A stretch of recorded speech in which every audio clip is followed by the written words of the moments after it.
Hey, what's up, YouTube? Back from last night. We ran into this issue here with the plastic slipper clutch gear issue here. Um, we're in great luck today. I wanted to show you what I meant by it last night. We got a brand new, complete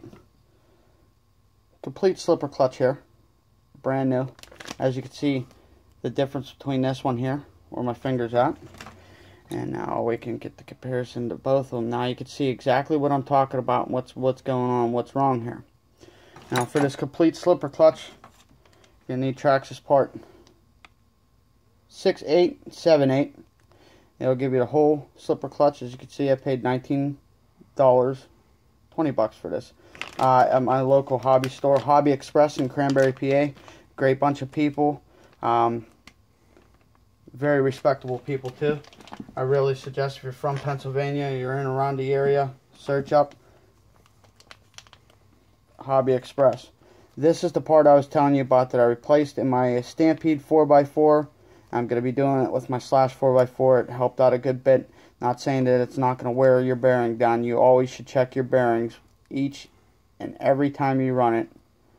It's not necessary, but if you want to be completely, here we go with some funnies, anal about it, that's pretty much what I suggest. I suggest every year check your bearings, in my opinion, every year. Or any hard kind of bashing. So we're going to get this guy out of here, and we're going to put him on here, and we're going to show you the difference. Okay, as you can see, I already put the bearing on this plastic one here, just in case if I need it in the future. I shouldn't though, but you know, it's always nice to prepare. We'll throw that in my toolbox. And as you can see, here's the blue one here, already stamped on, put in. As you can see, there's no wobble play. Free smooth there. We're going to drop this down like so. I'll take that there. I believe that's the right spring that we just pulled off. And we're going to drop this back down. The best way I've found to tighten these guys up is tighten them all the way up and then back them off 2 revolutions. Kind of want to hold your slipper clutch back here.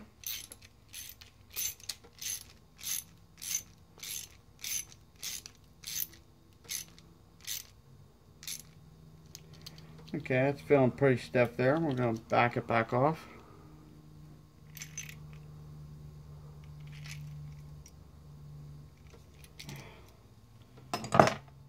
Okay.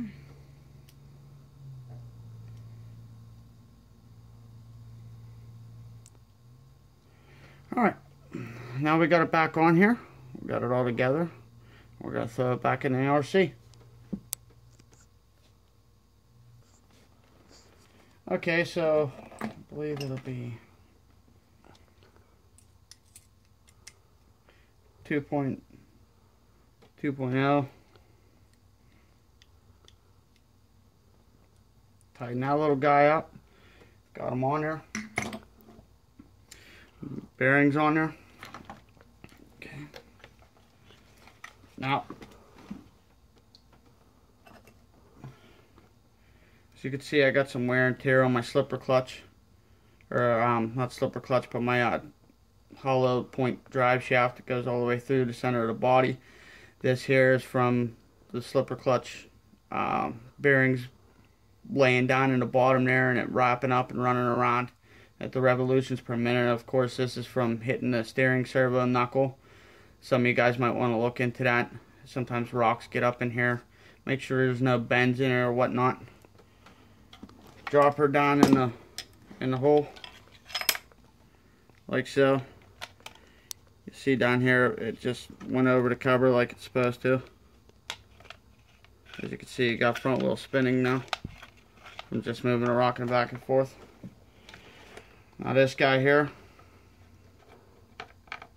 might take you a couple times getting him in.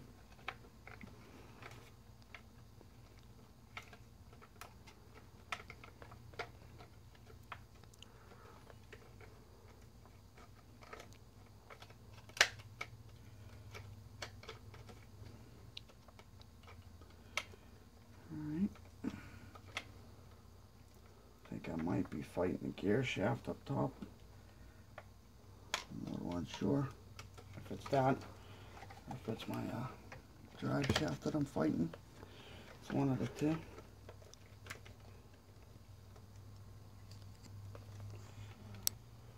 I forgot, it's been a while, and I was kind of wondering. This here is going to be a little loose to the bearing. That's because this isn't what captures it. In the Stampede 4x4, it does. This here doesn't capture it through here because it rests up against here. So this here just basically slides down in like I was showing you in the first place. Line the spur gear up like so. As you heard it, you just heard a click. So we're set, we're good in there. Action. So I'm sitting here trying to figure out why. As you can see, I'm locking up here. Now, I wanted to point out something that I pointed out last night. You could see that it's certainly grooved in there, can't you, cameraman? Yes. That's because I just happened to find this little guy, the culprit of that mess. I got a piece of that ball bearing stuck in here. I'm going to get that out.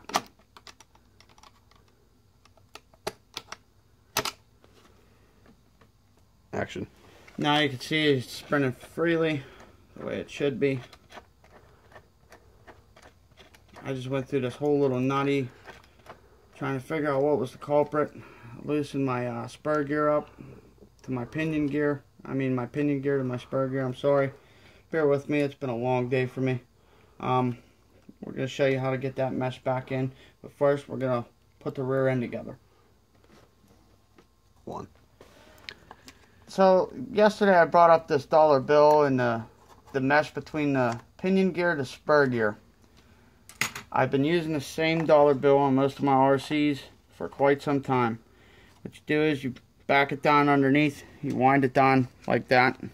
It's kind of winded in there right now. And then you tighten it down, you push it down, tighten it down, and then you should be able to pull it back on. Now granted that we've just seen it all crunched up. Make sure there's no holes in the lining. You got nice ridges when you fill it with your fingers, and sounds like a pretty good mesh to me. Now we're gonna get this rear end on, and I'm gonna get this baby a little sewed up and get her on the road. Action. Okay, so of course you can see that this is pretty much like a flat surface here on both sides where my fingers are, and it's rounded off there. That's because, let me know if you can see down in there, cameraman. Can you see down in there at all? Yes, sir. You can see where it's got to line up. Basically, the best way to do this is take your rear end, turn it upside down. Is my way of doing it. Put my fingers back there. And it'll feel it drop down.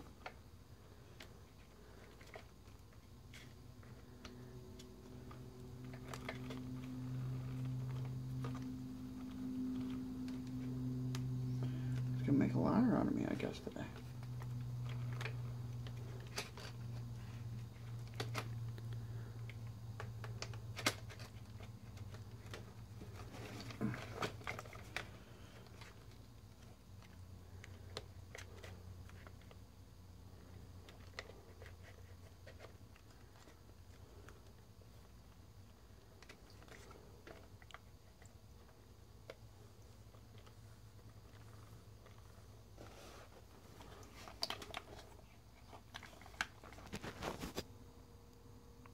Okay, so we're back with the Traxxas build. Thanks, buddy. Having some camera difficulties. As I said before, spin this up and it'll click. It'll drop down. As you can see now, I can spin it. They grab. Spin both tires. Both tires, we got action. All right. Sounds a little loud. Might have to readjust my pinion to slipper clutch here. I already went ahead and bolted these two bolts up here. And I wanted to show you the two bolts that I already had out last night that could have been confusing. One of these little guys go right here. I always try to get these lined up by finger before you just start tapping them in with any kind of tools. That's what she said. No.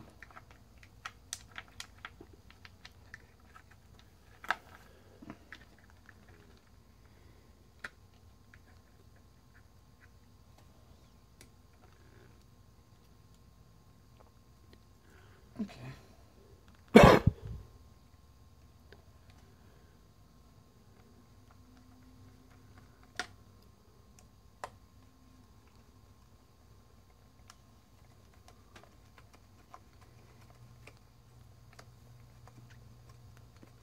Now when you're using these kind of tools, you're using metal screws on plastic,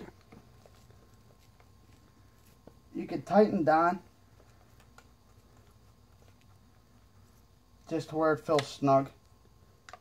You don't have to make it super tight. Doing that could actually strip out the plastic threads, and then you're pretty much up, you know what, creek without a paddle. And that could be very difficult for some people and very costly.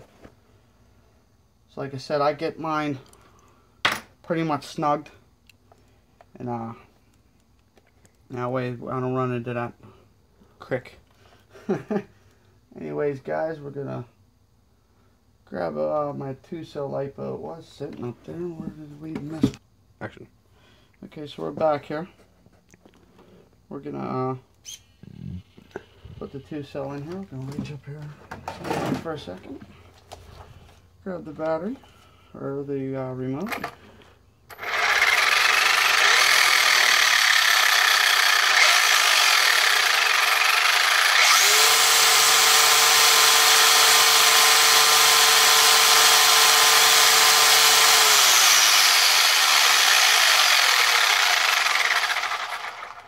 That right there is a truck begging to scream for the streets. This guy is fixed and repaired, and we'll have it back up on the road in no time.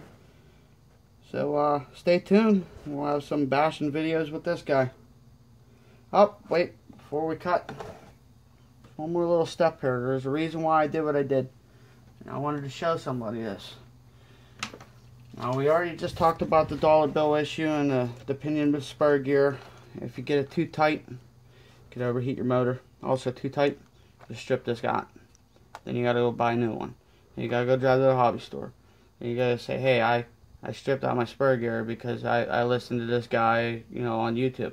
Well, long story short, take this at your own risk. Use a dollar bill. I prefer to use a dollar bill. Some people like to use receipts, newspaper ads, whatever. I prefer to use a dollar bill. $50, $100. If you make the money, throw it in there. It's up to you. But just the reason why I left this this cover on is because also, if you do got it too tight and you ran it just the way I showed you how to run it, it'll either A, sound really bad, or the motor will jump and all this and that. So before you go ahead and you tighten down that plate, make sure you got your, I believe this will be a 2.5 bolt here. Make sure that's really tight down in there. Not you know, not super tight. You don't want to strip nothing out, strip your tool out, and ruin something for you. We're here to help you save money, not spend money. Okay. Get your little 2.0 hex head tightened down by finger. It's really nice having a cameraman. Really appreciate it, sir. No problem.